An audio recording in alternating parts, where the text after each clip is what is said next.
Hello everyone and welcome to my channel. I'm Sven Ronning and this is Violin Axioms. It is the channel where we break down violin technique into very small chunks and bite-sized ideas and then try and apply those to our playing and see if that doesn't improve what we're doing. Since there are a lot of these little axioms that form the totality of playing, I encourage you to subscribe to the channel for that reason. Today we're going to cover 5 axioms for better tone production. So you can try these things on your own instruments and see if they don't help your tone production as well.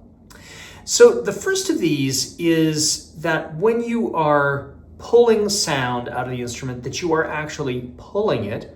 And I like to think about this as like almost giving the instrument or the string a massage. So I'll say that this first axiom is massage the string and pull out the tone. So if you want to imagine giving somebody else a massage or giving them a hug, right? You would not tighten up your muscles and deliver a massage, but instead loosen them, particularly your core muscles, right? Your core shoulder muscles, your core abdominal muscles, and apply weight and energy that way. And similarly, that's exactly what we do with the instrument. I'll get mine. Is we're going to drop and relax the muscles and then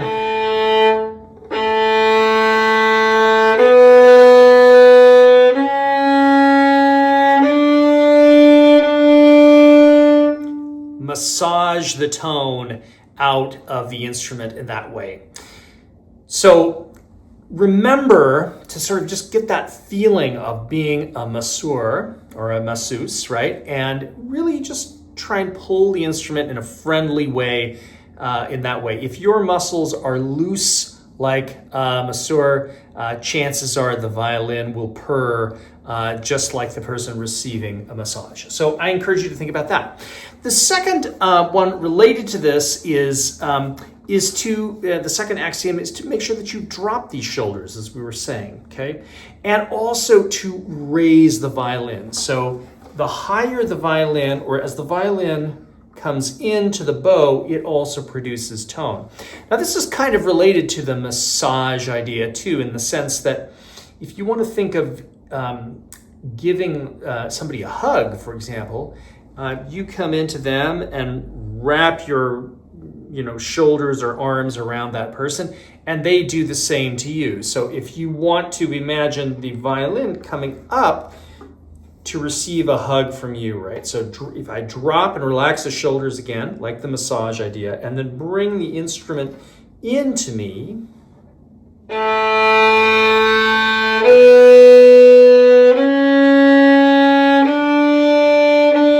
that's going to produce much more tone than this. I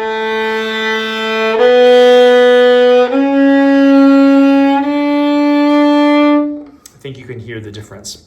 One other really interesting thing, and I'm going to turn around so that you can see this, is that if I drop my shoulders, it's actually considerably easier for me to raise the scroll of the instrument. Watch what I mean. So if I've got my shoulders up, can you see how my violin tilts down? If I've got my shoulders down, you can see how my violin wants to be up. I'll do that from the front side as well. So if the shoulders are up, the instrument slopes down. If the shoulders are down, the instrument slopes up. So that, I think, is a better way to connect, to drop the energy, loose, relaxed energy into the instrument. All right. Of course, the axiom number 3 is a very, very important one. You've got to have a straight bow. From frog to tip, having a straight bow is very, very important to tone production and to all sorts of other issues as well. And I'm going to borrow an idea here that I learned from Paul Roland, who's a Hungarian-American violin teacher. And he liked to talk about dividing the bow into thirds and pulling from different joints. Let me try and demonstrate. So if I'm pulling the bow according to Paul Roland, I'm going to pull first from the shoulder for about a third, and then from the shoulder again for another third, and then finally a great deal and most of the pull from the elbow, okay?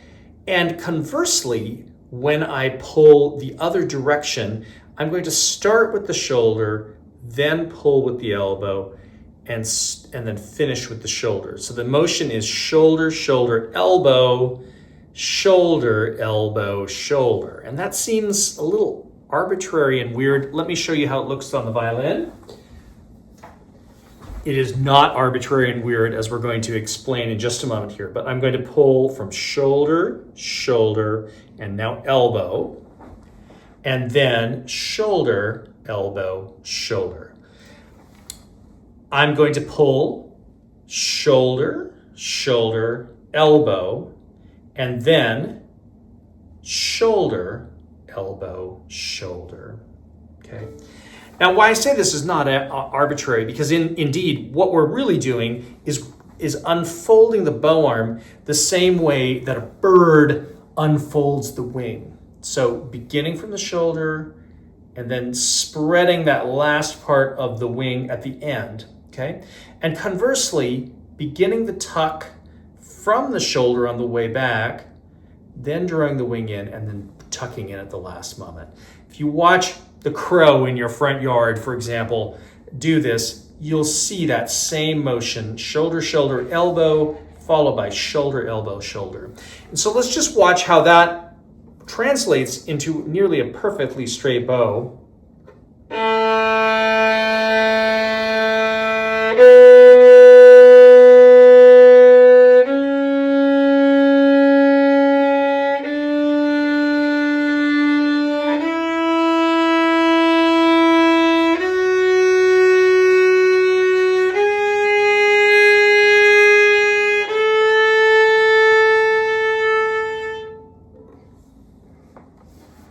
Okay. Our fourth axiom for better tone is to think about how the note begins in terms of whether it has a hard or a soft consonant, and how it blooms, what the vowel of the note does. I like to think as a basic way of producing tone, that the beginning of the tone has to have a little bit of a scoop in it, so that you get into the string and then draw the tone more horizontally as you go. And in fact, if you look at this shape that I'm drawing here, I like to call it the Nike swoosh. So it is basically just pulling into the string and then across the string, the Nike swoosh. So how the note begins is with a deep scoop, and then it ends with more speed and less weight at the end.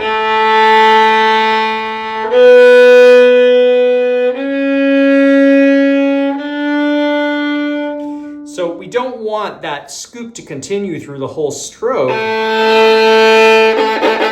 except in specialized kinds of very dense kinds of tone, because it tends to crush the tone at the end. So more vowel at the end and more consonant at the beginning, just like in language.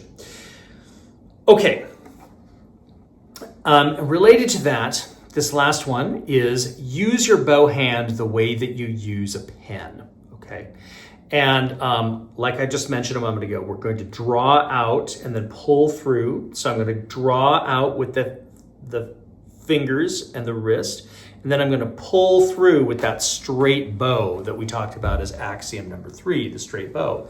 But here, when we grab the notes initially with the fingers of the bow hand, this functions not unlike the way you were taught to do printing or cursive, that there's a kind of pressure into the paper and then a following through.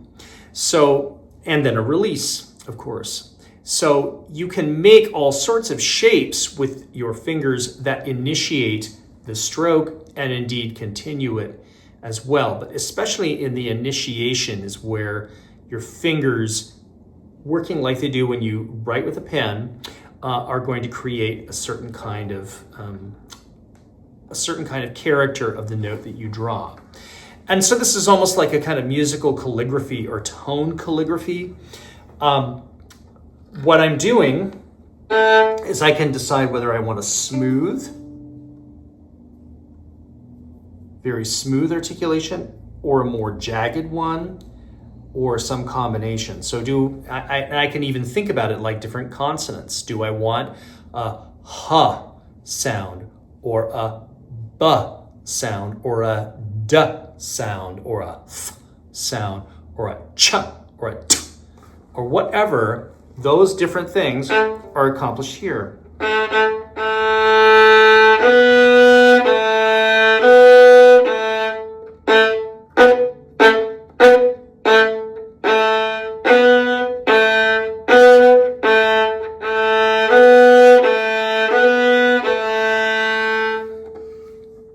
So whichever one of those sounds that you want, and you can experiment with lots of them, they're a great way to begin the articulation and then think about how you want to make the bloom after it. Okay, so of course you have to practice all of these ideas and make them work. So you have to do that to make them habitually. So be sure you do that, of course. You can try these out. And again, be sure that you subscribe to Violin Axioms to get the whole complete, all the chapters, one might say, all the ideas to put them together to work on your playing. I'll look forward to seeing you in the next one.